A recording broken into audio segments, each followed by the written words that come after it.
I have some interesting things, I guess, to talk about today. And coming from the Hollywood world to shifting into breath work, what was the moment that you realized that breath was the key to everything and that it was the one thing that could, as our show stands for, get people better faster?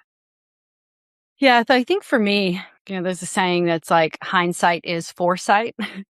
So when I look back at my experiences that have brought me here today, it's helping me make very different and better decisions moving into the future. Yeah, so it did come from a Hollywood background. I'd say the first probably major thing that happened in my life, I didn't realize it at the time that breathing was such an important factor.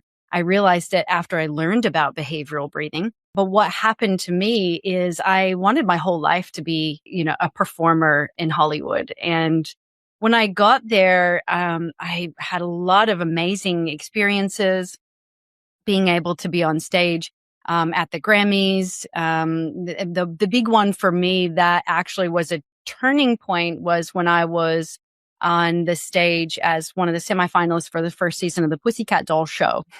And what had happened is, it's very high pressure, but it was like, I think that actually I wanted to be on the stage, but I think in hindsight, I didn't want to be on stage. And I thought, you know what I mean? Like, when you're kind of like torn between two worlds where you think you want to be a certain thing and then you get there and you're like, that actually, I don't want to do that anymore.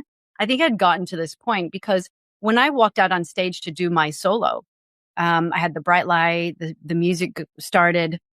I started singing. It was great. But then I had a full on panic attack when I first started singing, and everything like went cloudy and fuzzy. My heart started racing. I started shaking, and I went off on my timing with the music.